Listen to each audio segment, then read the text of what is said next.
If I talk about the shortest distance between two skew lines, let's have a discussion on this part. It's a very important thing, how we can decide that which lines we have to consider to find the shortest distance between them, right? So always remember, when you say two skew lines, the two lines should be non-coplanar. Very, very important thing, right? So let's have a look at it. Let's see how this diagram can be drawn. If you see here, you have been given two planes which are we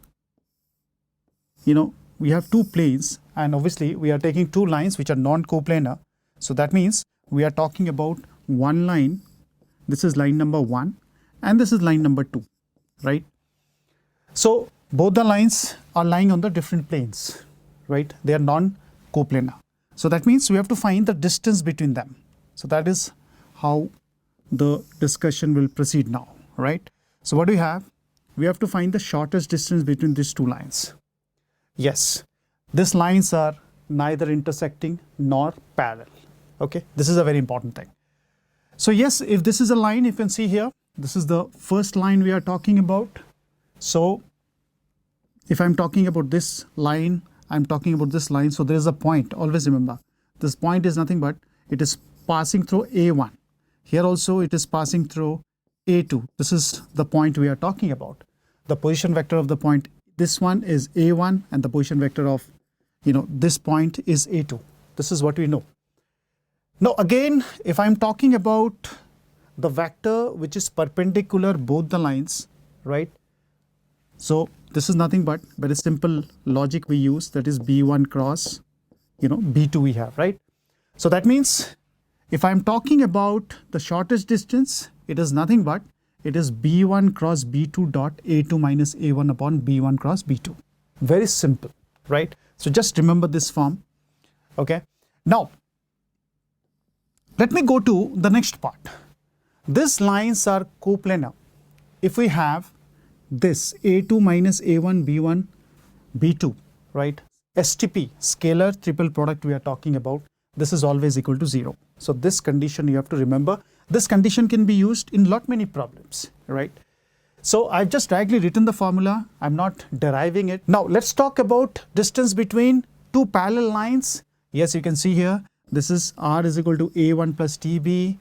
Then we have R is equal to A2 plus SB bar, right? This is a vector we are talking about, which is nothing but B cross A2 minus A1 upon magnitude of B we have, right? It's very simple. We'll be given the lines, substitute the values and get the answer, provided you know how to find the cross product of the two vectors and the dot product of two vectors, right? Very simple.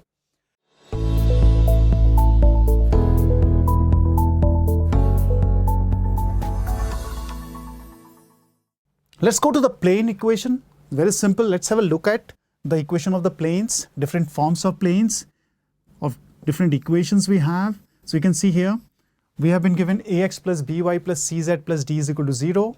This is a general equation of a plane, right? And we have r dot n cap is equal to p. You remember this form? This is called the normal form. So what we have, suppose we have been given a plane, right? And we have the origin here, and we have a distance p, and we have this point p here, right? And we have a unit vector which is Pn. So the n cap we have, that is the unit vector we are talking about. Yes, this is On, this is P, right? Now you can see here, so I'm talking about this part Pn cap, and we have R. This is basically R we have. So this is R we are talking about, right? So that means if I'm talking about r dot n cap is equal to p is the vector equation of a plane called normal form, n is the unit vector perpendicular to the plane, and p is the distance from the origin we are talking about, right? So that means r dot n cap is equal to p. Can you see this part? Because this is always perpendicular, right? So Pn, yes, this is dot product of this will always give you 0, and we can just simplify and we get the answer. Very simple. Now if you see here, the next form, that is intercept form we have. So if I talk about the intercept form, yes, we have been given the three-dimensional space, which is like we have x-axis, y-axis, z-axis. So if I'm talking about this part, this is like, if I take it as z, this is y and this is x, okay? So I'm talking about the equation of the plane. In intercept form means we are talking about this plane, right? So yes, in place of A, if we talk, this is the A point we have, and this is the, B point we are talking about, and we are talking about C point, right? So A is nothing but we are talking about A comma 0 comma 0, B is 0 comma B is comma 0, and C is 0 comma 0 comma C we have, right? So this is basically the equation of the plane when you have this form rather of the plane, right? So these 3 points are the most important points we have, and these are the intercepts on x-axis, y-axis and z-axis respectively, right? Okay. Now let's come to the normal form, very simple form. This form also we should know, right? You can see here, you have been given the origin here, right? And you have the point P here, this is N. So it's similarly, we have a point P. So we can just have a look at it, see how we can just write it down. ON has been given as P, right? And yes, so LMN has been given as the direction cosines of the normal ON, right? So we can write ON. So this is basically we are talking about Lx plus My plus Nz is equal to P, which is nothing but the required equation of the plane we have, right? So I think this is what is more important for us. Just have a look at this form, right? Okay. Now let's go to 1 point form. When you talk about 1 point form, there is a point involved here. One point is there. There is a position vector of r we have, r minus a dot n. This is the 1 point form we have, right? Similarly, when you write the, we can use this 1 point form in different cases, right? When you talk about 3 points, then this is the determinant form we have. If we have been asked to find the equation of the plane passing through 3 non-collinear points. So these are the 3 non-collinear points we have. We have x1, y1, z1, we have x2, y2, z2, we have x3, y3, z3, right? This is what we have. Now you can just see, I've just written x minus x1, y minus y1, z minus z1, x2 minus x1, y2 minus y1, z2 minus z1 in the second row. Then we have x3 minus x1, y3 minus y1, z3 minus z1 is equal to 0 we have, right? So this is the determinant I'm talking about. Now let's take a problem. Let's understand. It's a very interesting concept we have. See, you have been given a problem where the line x minus 3 upon 2, y plus 2 upon minus 1, z plus 4 upon 3 lies in the plane this. So this is the plane which is given to us. We have been asked to find the value of L square plus M square. Now if you see here, yes, this line is lying within the plane, right? So let's have a look at the concept involved. Got it? So that means this is the, the plane we are talking about, right? And this is the line. So when you say line, so you have 2 things which are involved here, right? One thing is the point which is there. What is the point? We have 3, we have comma minus 2, and then we have, minus 4. So this is the point we have in this particular line through which this line passes. Got it? Now, Lx plus My minus Z is equal to 9 we have. There is one more vector which is parallel to this line. Which one is the vector? Yes, that we know. That is nothing but we have 2i, we have minus j, we have plus 3k, right? So this vector is also lying here. Yes. So that means this is always perpendicular to what?